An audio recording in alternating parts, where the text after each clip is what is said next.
Оҙон оҙаҡ баласаҡ, Мостай Кәрим, бөтәһе лә әйләнә.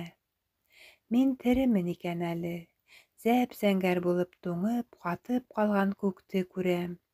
Шул күккә ҡалтайған баҡыр ҡояш йәбешкән. Баҡыр түңәрәккә кемдер ахыры таш менән бәрә. Доң, доң, доң. Ҡояш ҡалтыранып ҡуя. Былай булһа, күпкә сыҙамаҫ, ҡубып төшөр моғайын. Мин теремен икән әле. Эргәмдә генә бүлкелдәп шишмә сығып ятҡанын ишетәм. Ҡапыл тертләп китәм. Сәйер. Ул шишмә ерҙән түгел, минең күкрәгемдән бүлкелдәй. Бүлт, бүлт, бүлт. Мин аҡрынлап зиһенемде туплайым. Хәҙер ап-асыҡ ишетәм. Һулыш алған һайын күкрәгемдең һул яғынан ҡан ҡатыш борхолдап тын сыға. Һыҙлау ҙа, ғазап та юҡ. Әйтерһең, был мин түгел, бүтән берәү. Ә мин иһә, 2 катушка йөкмәп, әле булһа алғы һыҙыҡҡа, ут һыҙығына элемтә тартам. Унда-һанда ярылған миналарға иғтибар итмәй, ҡола-ялан буйлап йүгерәм. Минән алда оҙон шәүләм һуҙылған. Тимәк, инде ҡояш та ҡалҡҡан. Күләгәмдең башы ниндәйҙер ыҙан һымаҡ ерҙә ултырған яңғыҙ имәнгә килеп төртөлә. Шул саҡ эргәмдә генә гөлт итеп ут күбәһе тоҡанып һүнә. Күбәнең бер осҡоно минең күкрәгемде өтөп ала. Мин ҡапыл туҡтап ҡалам. Бер аҙ сайҡалып торам. Мин әле булһа ла сайҡалам. Юҡ, хәҙер мине ер үҙе бәүелтә, сәңгелдәктәге кеүек. Офоҡ берсә артҡа сигенә, берсә яҡын килә. Бая йүгергән һалдат менән беҙ икебеҙ йәнә бер кешегә әйләнәбеҙ. Быныһы яҡшы, бөтөнләйгә аймалышһаҡ, аяныс булыр ине. Эйе, мин теремен инде. Баш осомда имән ботаҡтары бәүелә. Ағас тирәләй ҡулға-ҡул тотоношоп, ваҡ балалар әйлән-бәйлән уйнай. Улар араһында мин дә, кесе туғандарым Сәлисә менән Ильяс та бар. Башта беҙ күңелле йыр йырлайбыҙ, шаярышып зыҡ ҡубабыҙ. Унан нимәгәлер ыҙғышып илашып алабыҙ. Тағы татыулашабыҙ. Үҙебеҙ һаман әйләнәбеҙ. Әйләнәбеҙ, әйләнәбеҙ. Беҙ генә түгел, ошо имән тирәләй бөтә ер, бөтә күк әйләнә. Ҡояш, ай, йондоҙҙар әйләнә. Ә ағас ҡымшанмай ҙа тик тора. Был имән минең оло инәйем булып сыға. Уның тирәһендә инде балалар ғына түгел, беҙҙең бөтә ғаиләбеҙ, атайым, кесе инәйем, ағайҙарым, апайҙарым әйләнә. Хатта бер пар күк атыбыҙ, 2 ала һыйырыбыҙ, быҙауҙарыбыҙ, һарыҡтарыбыҙ, тауыҡ-ҡаҙҙарыбыҙ әйләнә. Шул кеше тирәһендә беҙҙең барлыҡ бәхет-шатлыҡтарыбыҙ, ҡайғы-хәсрәттәребеҙ, көндәлек мәшәҡәттәребеҙ, өмөт-хыялдарыбыҙ әйләнә. Донъябыҙ әйләнә.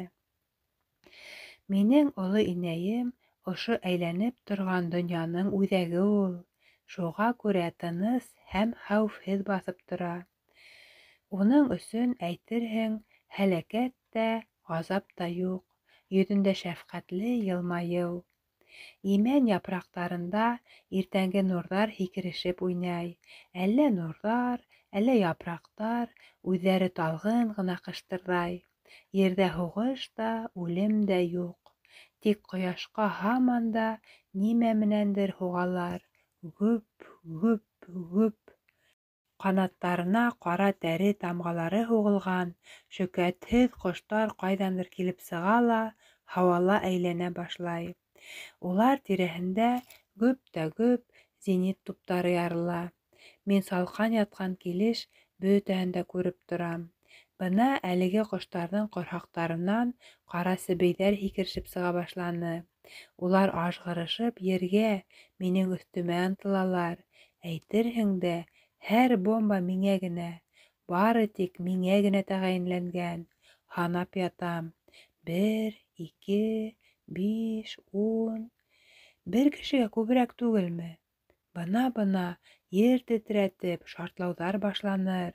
Бына. Бер көндө икенсе тапҡыр үлге килмәй. 22 йыл буйы көнләп, сәғәтләп, минутлап йыйылған ғүмерҙе бер юлы ғына түңкәрҙә ташлай имеш. Юҡ инде, ҡайҙалыр тороп йүгермәксе итәм. Хәлем юҡ. Бары йөҙ түбән әйләнеп ятырлыҡ ҡына көсөм ҡалған. Ҡурҡып ергә ҡапландым. Өҙлөкһөҙ шартлау башланды. Һәр бомба ярылған һайын тупраҡҡа һеңә барам. Үҙем өсөн үҙем хурланып киттем. Мороном менән балсыҡ соҡорға һуҡыр сысҡанмы ни мин?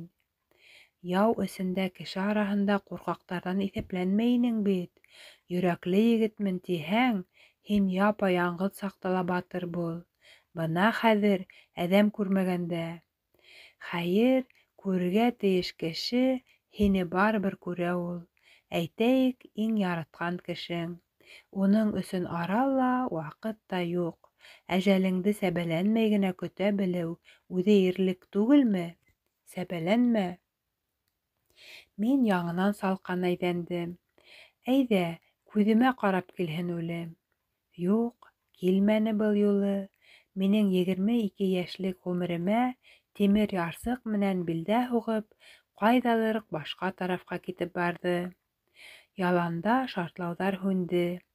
Күк йөҙө баяғыса тоноҡ, аяҙ, ерҙә тын ҡурырлыҡ тынлыҡ, хатта ҡурҡыныс. Ҡапыл йән тетрәткес ғазаплы, әрнеүле бер тауыш минең ҡолағыма, юҡ, ҡолағым аша йөрәгемә бәреп инде. Был ыңғырашыу ҙа, илау ҙа, ялбарыу ҙа түгел ине. Бындай ауазды ғүмеремдә беренсе тапҡыр ишетәм. Мин һағайып тауыштың ҡабатланыуын көттөм. Оҙаҡ көттөм. Ул ҡабатланманы. Әммә минең күңелемә ғүмерлеккә һеңеп ҡалды. Тимәк, яу ҡырында кемдер берәү аҡтыҡҡы һулышын алды. Күкрәгендә ҡалған һуңғы ауазды донъяға шулай һытып сығарҙы. Нәҡ шул ваҡыт минең аңымда, минең хәтеремдә унарлаған бүтән өндәр ҡабаттан терелеп яңғырай башланы. Былары инде яңы тыуған сабыйҙарҙың йыһан киңлектәренә осорған беренсе ауаздары. Бала сағымда уларҙы мин күп ишеттем.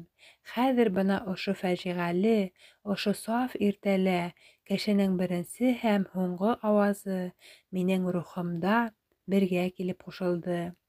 Һәм миңә уларҙың көндәремдең иң йонсоуҙарына, иң моңһоуҙарына ҡәҙәр үҙем менән алып барырға насип буласаҡ. Сөнки бынан һуң мин йылғаның ярҙары ни өсөн икәү булыуын аңланым. Уларҙың береһе фанилыҡ, икенсеһе мәңгелек икән, ә уртанан һыуҙар аға. Шунда уҡ ярҙар араһынан замана үҙе аға. Ә кеше ғүмер баҡый әлеге ике ярҙы тоташтырмаҡсы булып, ағастан, таштан, тимерҙән, фекерҙән, хыялдан күпер һала. Күперен ташҡындар алып китә, дауылдар емерә. Галактикаларҙан килгән уттар ялмап көл итә. Кеше үҙе һәләк була, яңынан тыуа һәм төп эшенә керешә, күпер һала. Сөнки уның йөрәгендә баяғы ике ауаз йәшәй. Имән тайшанып киткәндәй булды. Юҡ, ул ҡуҙғалманы. Кемдәрҙер мине һаҡ ҡына күтәреп носилкаға һалды. Алып киттеләр. Аяҡ осомдан носилканы сибек кенә һалдат күтәреп бара. Мин уның бары төшөнкө яурындарын, арыҡ аҡһыл йөҙөн генә күрәм. Уның ике яңағынан бормалы ике һуҡмаҡ булып ҡара тир аға. Арбаусан һоро күҙҙәре миңә төбәлгән. Ул күҙҙәр, әйтерһең, мине ҡайҙалыр алыҫҡа, мәрхәмәтле ерҙәргә, хәүефһеҙ замандарға саҡыра. Әллә бөтөнләй киреһенсәме? Тауышың да әйләнеп ҡайтмаҫ, шомло яҡтарға әйҙәйме? Күңелемде ҡапыл шик баҫа. Минән ал шул күҙҙәреңде, ошонда гына калдыр мине, тип ялбармакчы булам. Әммә тавыш урынына ауыҙымдан бөркөлөп ҡан сыға. Йәнә уның эйәк өҫтөндәге оҙонса ғына арҡыры йөҙө шәйләйем. Был күптәнге яра эҙе булырға тейеш. Ошо аҡһыл сырай, һоро күҙҙәр, эйәгендәге йәрәхәт эҙе минең бөтә иғтибарымды бер нөктәгә тарта. Ҡайҙа һуң ул нөктә? Минең ҡан эсендәге ауыр кәүҙәмде көс-хәл менән күтәреп барған кеше кем һуң ул? Хәтерләй алмайым. Зиһенемдең ҡеүәте етмәй. Һуңынан мин уны иҫемә төшөрәсәкмен, бик асыҡ итеп төшөрәсәкмен. Ә хәҙер ул мине әжәлем һағалап торған һәләкәт яланынан абына-һөрөнә күтәреп алып сығып китте. Теге ялан хәҙер минән 30 йылға артта тороп ҡалды. Мине ышығына алған имән әле иҫәндерме, юҡтырмы белмәйем. Шул имәнде хәтерләткән минең оло инәйем инде унан да элек үҙенең мәңгелек йортона күскәйне. Ул киткәндә талпынып күбәләк ҡар яуа ине. Уның йорт түбәһен шунда уҡ ап-аҡ ҡар ҡапланы. Ләкин оло инәйем әле булһа миңә берсә ҡояшлы, берсә болотло, берсә сәскәле, берсә ҡар буранлы яҙмышым яланының уртаһында баҫып тора. Уның тирәһендә минең бөтә яҙмышым әйләнә. Асыҡ хәтерләйем. Ғүмеремдә мине беренсе тапҡыр етәкләп алған ҡул уның ҡулы булды. Унан һуң беҙ етәкләшеп бик күп йөрөнөк. Бына әле лә атлай-йүгерә түбән осҡа табан китеп барабыҙ. Ул атлай, мин йүгерәм. Ҡайҙа шулай ашалар былар, тейме икән кешеләр? Атап ҡына һораһалар, әйтермен, кеше тыуҙырырға. Кеше тыуҙырырға. Минең оло инәйемде кендек әбейе, ә үҙемде кендек бабайы тип йөрөтәләр. Мин бәләкәймен әле, оло инәйемдең камзул кеҫәһенә буйым саҡ-саҡ етә. Ул тылсымлы кеҫәнән тәмле-томло нәмәләр һис ваҡытта ла өҙөлмәй. Йә берәй шаҡмаҡ шәкәр, йә 4-5 бөртөк йөҙөм емеше, йә прәник валсығы, йә кипкән муйыл, йә ҡурылған борсаҡ була. Хатта ара-тирә баҡыр тәңкәләр ҙә сылтырап ҡуя. Беҙ аҡсаның ҡөҙрәтен күптән беләбеҙ. Торғаны менән бер хазина инде ул кеҫә. Бөтмәҫ-төкәнмәҫ хазина. Әле лә ҡулымды тығыуым булды, дәү генә 2 өрөк усыма килеп тә эләкте. Береһен шунда уҡ уртыма ҡыҫтырып ҡуйҙым. Беҙҙә тәмле нәмәне бер юлы ғына ҡомһоҙланып ашай торған ғәҙәт юҡ. Беҙ уны рәхәтләнеп, һурып ҡына йөрөйбөҙ. Икенсе өрөктө бөгөн генә кейеп сыҡҡан яңы салбарымдың кеҫәһенә йәшерҙем.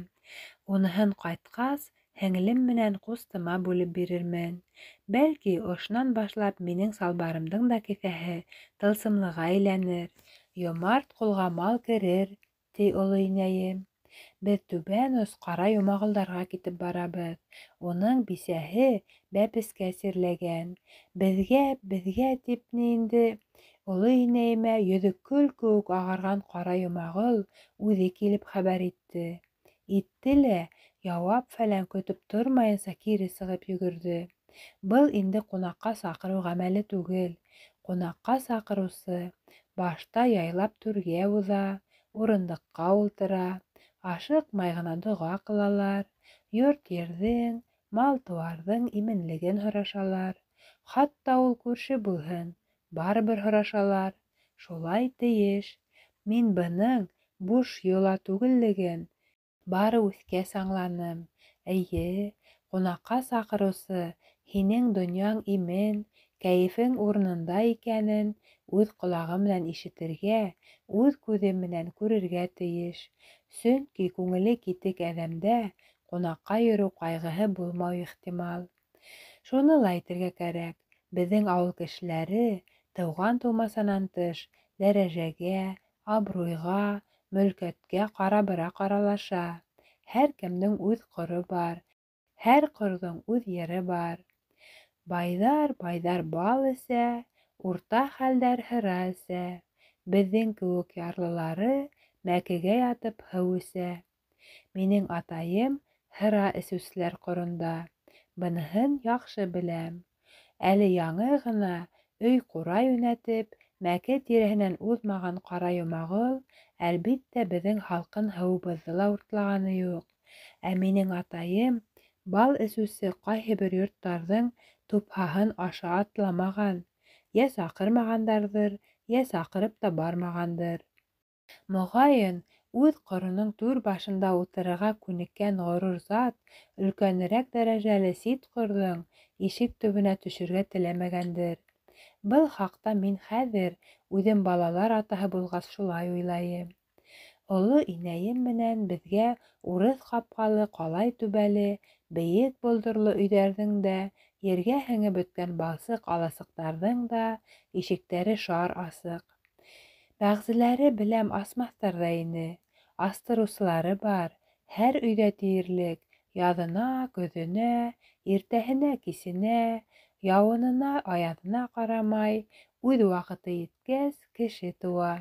Шул кешене ҡаршы алырға беҙ кәрәк.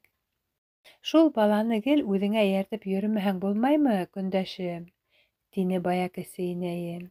Юҡ, Вазифа. Шул сабый яҡын тирәмдә булһа, ҡатындар еңелерәк бәпесләй һымаҡ. Инде, кесе инәйем сәйер генә итеп көлөп ҡуйҙы. Шул тиклем дә сихырлар икән берәүҙе берәү.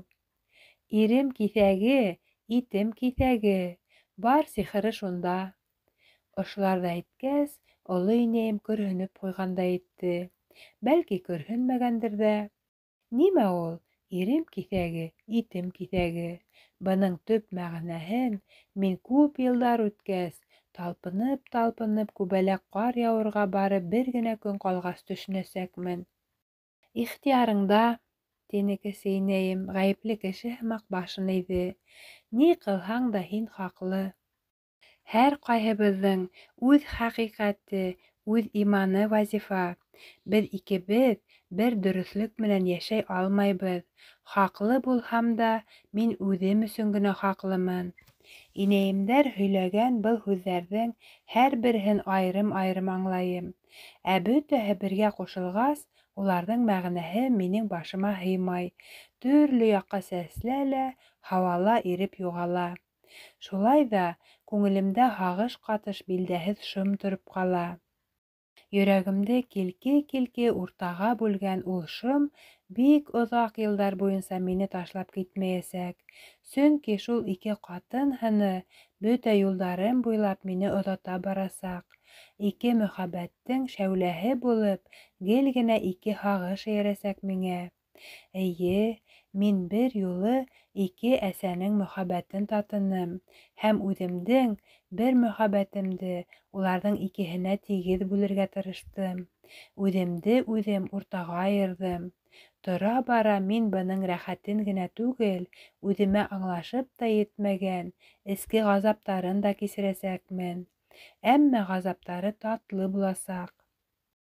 Әлегә мин уртымдағы өрөктө һура-һура оло инәйем эргәһенән тыр-тыр йүгерәм. Бына Ҡара Йомағолдарҙың ҡапҡа төбөнә лә килеп еттек. Келәт алдында бау ишеп торған хужа эшен ташлап, атлай йүгерә килеп ҡапҡа асты. Оло инәйем туп-тура өйгә йүнәлде. Бынан ары мин үҙ көнөмдө үҙем күрәсәкмен. Өйгә инеп йөрөргә миңә ярамай. Быныһын күптән беләм. Төптән йыуан Ҡара Йомағол шешенке ҡабаҡтары аҫтындағы ҡыҫыҡ күҙҙәрен сылт-сылт йомоп оло инәйемә инәлә һалды. Малай була күрһен инде, зинһар, ти. Тәү бала бит. Мәңге онотмам, инәй. Оло инәйем Ҡара Йомағолдоң йомшаҡ ҡына арҡаһынан ҡаға. Ярар, ти. Һайлап алырға тура килһә, һин теләгәнде һайлармын. Бар, эшеңдә бул. Шуны әйтте лә үҙе өйгә инеп юғалды. Шулай күрәйет инде, зинһар өсөн. Ҡара Йомағолдоң ниңәлер ирендәре ҡалтырай. Ул кире келәт янына килеп, эшенә керешә. Мин унан алыҫ түгел түмәр башына менеп ултырам. Үҙ дәрәжәмде, урынымды яҡшы беләмен. Мин кендек әбейенең улымын. Ваҡ төйәккә ҡыҫылып бармайым, ололарҙың аяҡ аҫтында уралмайым. Үҙем теләгән ерҙә әҙәпле генә ултыра бирәм, сабырлыҡ күрһәтәм. Шуға күрә бәпес тыуыр өйҙә ололар ҙа миңә «Эй, малай!» тип өндәшергә баҙнат итмәй, исемемде тултырып әйтәләр. Байтаҡ ултырғас ҡына Ҡара Йомағолға һүҙ ҡушам. «Нимә ишәһең?» тим. «Арҡан. Бау ишкәндә ваҡыт тиҙ үтә ул. Осо ла, сиге лә юҡ уның. Иш тә иш кенә». Ҡара Йомағол йомоҡ кешеләрҙән һанала. Уның ауыҙынан һүҙҙе көрәк менән ҡайырып алырға кәрәк, тиҙәр. Бөгөн теле телгә йоҡмай. Бер аҙ шымып тора ла дауам итә. «Бау ул, ҡустым, донъяның тотҡаһы. Бау булмаһа, бөтә донъя таралып төшөр ине». Ысынлап та, дөрөҫ әйтә бит. Бар, ана епһеҙ бауһыҙ көн итеп ҡара.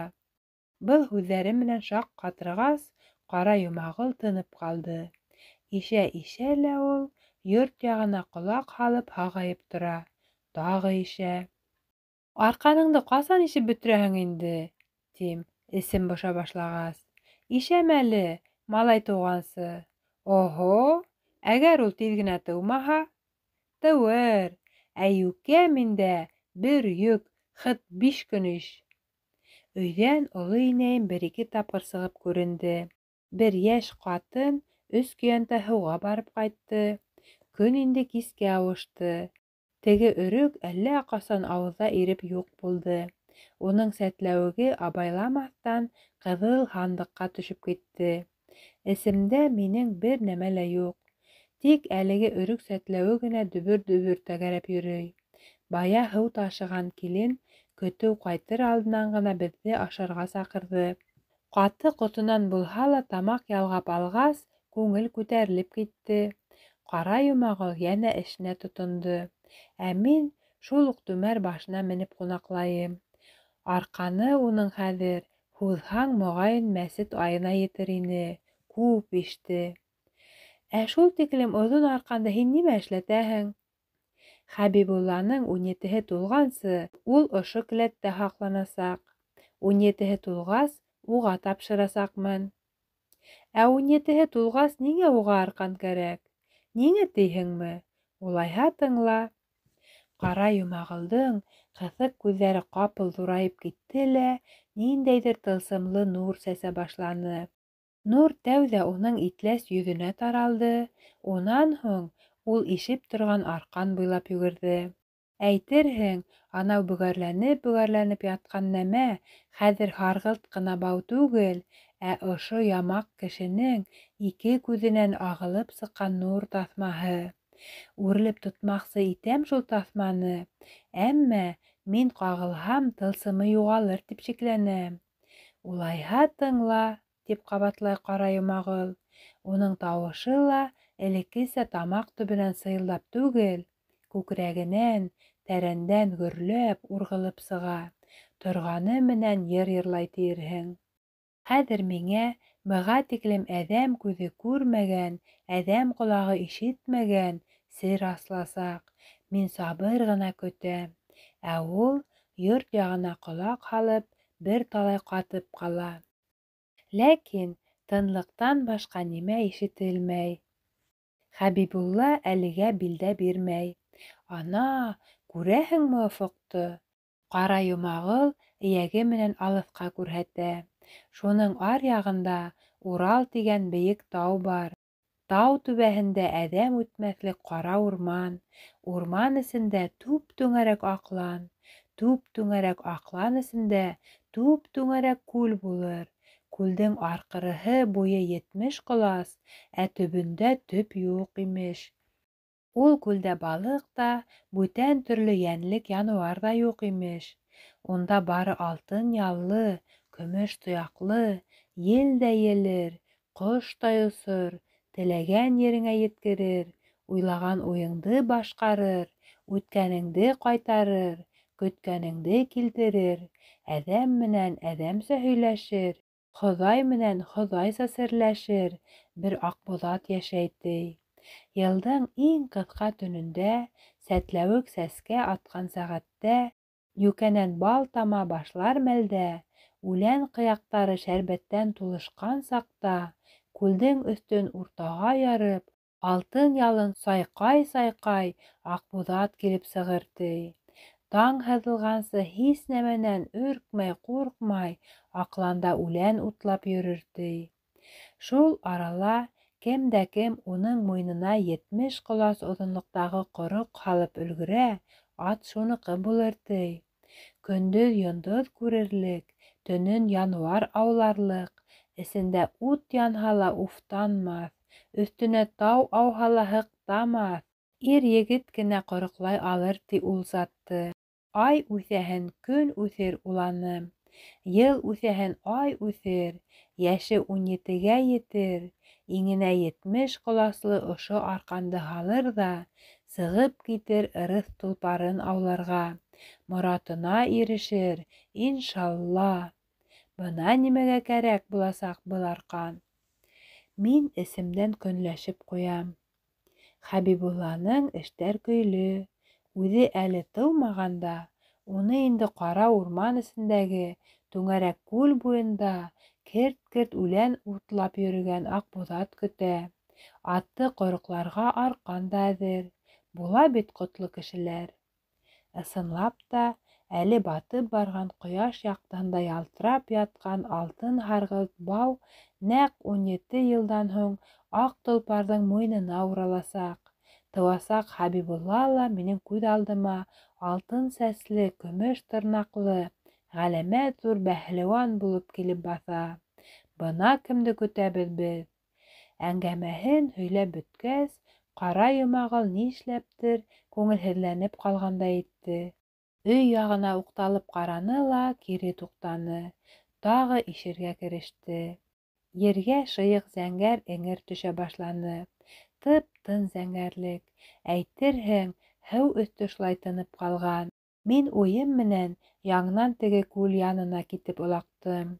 Уның ярында әле тыумаған Хәбибулла түгел, мин үҙем ҡороҡ тотоп ултырам. Бына-бына һыу аҫтынан аттың матур башы күренер. Эй, ана, ул килеп тә сыҡты. Әсе тауыш менән кешнәп тә ебәрҙе. И-һа-һа-һау! Тыуҙы! — тип һөрәнләне Ҡара Йомағол. Үҙе сүгәләп төштө. Тыуҙы! Минең малай тыуҙы! Ул атылып тороп өй ишегенә ташланды. Ҡапыл кире боролдо. Йүгереп йәнә келәт эргәһенә килде. Ҡыҙыу-ҡыҙыу арҡанын ишергә тотондо. Ҡулдарына күҙ эйәрмәй. Кендек әбейе сығып һөйөнсө алғанды Ҡара Йомағол сыҙам ғына көтөп торорға тейеш тә бит. Күрәһең, сыҙай алмай, иҫәүән. Ә мин түмәр өҫтөндә аяҡтарымды һалындырып, ҡымшанмай ҙа ултыра бирәм. Сәбәләнеүҙән ни файҙа? Хәбәре килер. Бер тыуғас, кире әллә ҡайҙа китмәҫ. Шулай ҙа оло инәйем ниңә күренмәй һуң әле? Күңелемә шик төшә башлай. Ҡара Йомағолдоң ҡурҡынған күҙҙәре тағы ҡабаҡтары аҫтына инеп бата. Ул кинәт эшенән туҡтала, көрһөнә.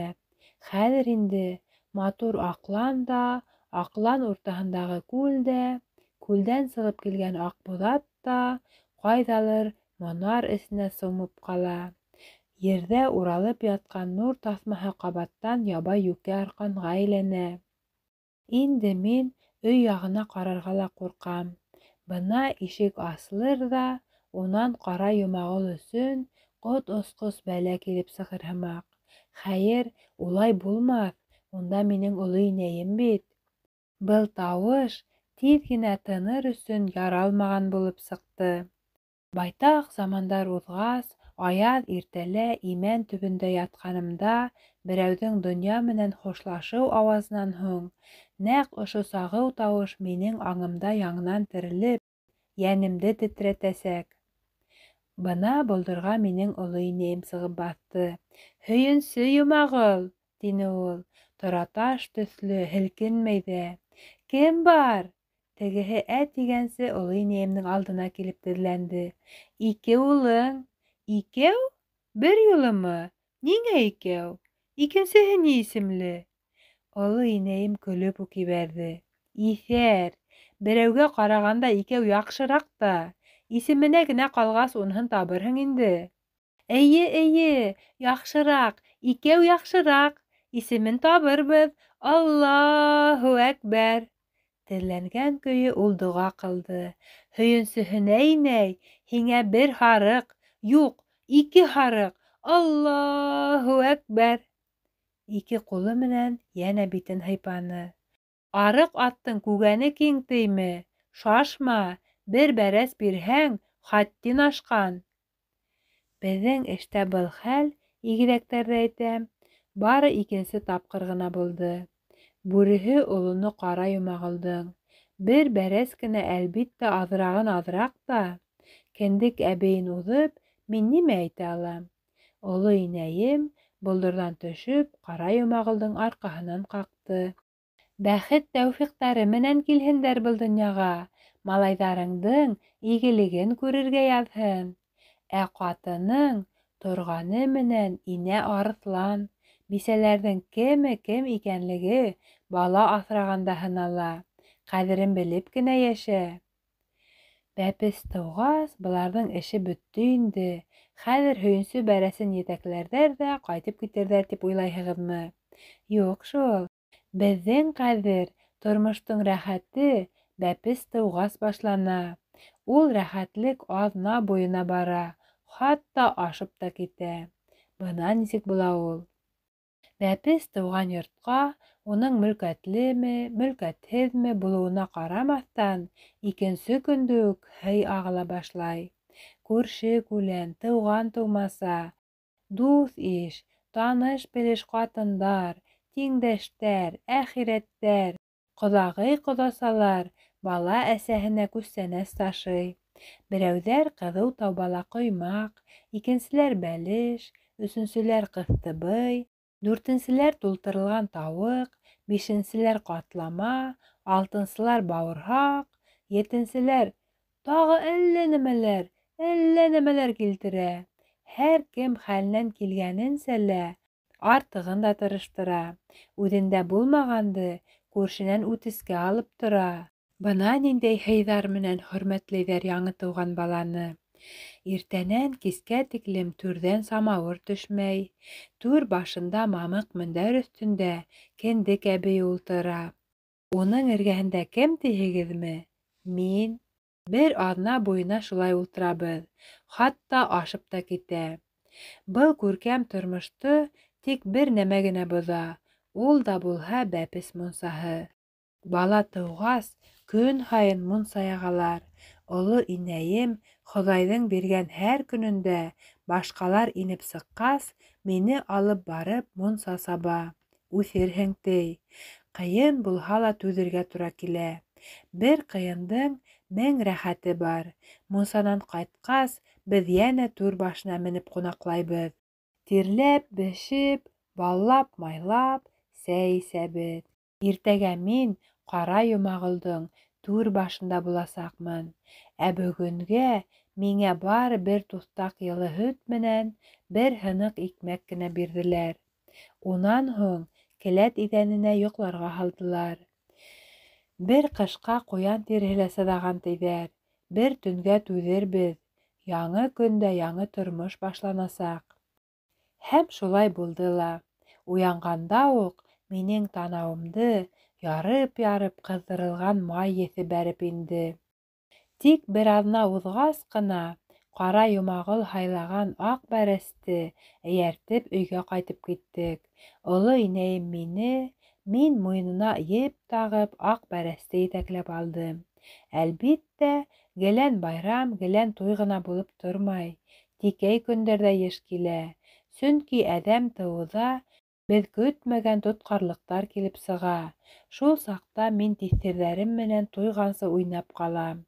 Бара торғас, уйын да еләтә. Эс боша башлай. Яңы тыуған бәпестең үҙ хаҡында һөрәнләп донъяға хәбәр һалыуын ишеткем. Ҡыуаныстан бөтөнләй йүләрләнеп ҡалған аталарҙың ҡыланышын ситтән генә күҙәткем. Бығаса йәмһеҙ булып күренгән ҡатындарҙың баланан һуң йәмләнеп, нурланып киткән йөҙөн күргем килә. Йәш әсәнең тәү тапҡыр бала имеҙгәнен шаршау ярығынан ҡарап торғаным бар минең. Әле күҙе лә асылмаған, ҡып-ҡыҙыл йән эйәһенең ирендәре алһыу имсәккә тейеүе була, әсәнең аҡһыл йонсоу маңлайы ҡапыл балҡып яҡтырып китә. Улар шул түшәктә ятҡан килеш, гүйә аҡрын ғына юғарыға, һауаға күтәрелә. Түшәге лә имеш, түшәк түгел, аҡ болот. Болот эсендә ләззәткә сумып икәү йөҙә, әсә һәм бала. Ниңә шулай икән ул? Үтә рәхәт булғанда кеше йә оса, йә йөҙә һымаҡ. Былар ҡапыл ергә ҡолап төшмәһендәр тип, ҡурҡып, мин сытырҙатып күҙҙәремде йомам һәм шаршау янынан китеп барам. Ауылда оҙағыраҡ бала тыумай торһа, минең бер бик йәтеш сарам бар. Башҡаса сыҙарлыҡ әмәл ҡалмағас, һуңғы сиктә мин шуға килеп төртөләм. Беҙҙең баҡсала бер сәтләүек ҡыуағы үҫә. Был ағас беҙҙә тылсымлы иҫәпләнә.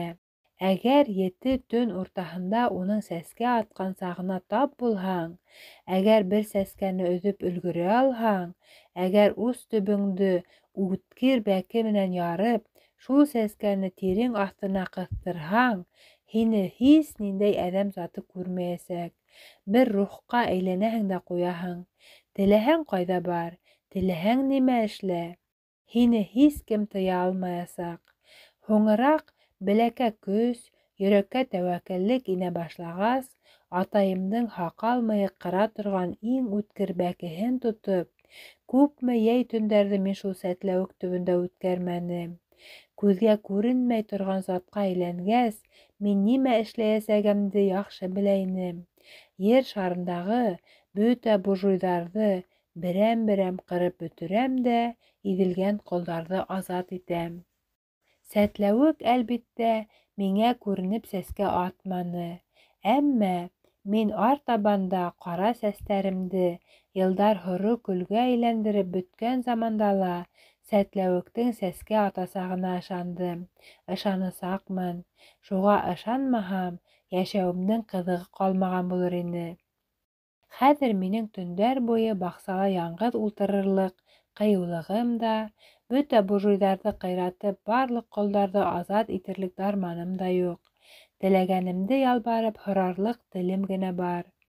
Атайым өйлә намаҙына киткәс, көндөң иң изге мәлендә мин баҡсаға сығып сәтләүек ҡыуағы алдына теҙләнәм. Ул серле ағас минең дә, Хоҙайҙың да телен аңлай төҫлө. Шуға күрә ике ҡулымды юғары күтәреп, уның аша күктәгенең үҙенә өндәшәм. Алла менән нисек һөйләшергә кәрәклекте беләм мин. Ул шаштырып, маҡтағанды ярата. Быны мин әллә ҡасан инде оло инәйемдән төшөнөп алдым. Эй Хоҙайым, тим мин, ҡөҙрәтең дә, рәхимең дә сикһеҙ һинең. Бар өмөтөбөҙ һиндә генә. Изге ихтыярың менән сабыйҙар тағы донъяға яралһын.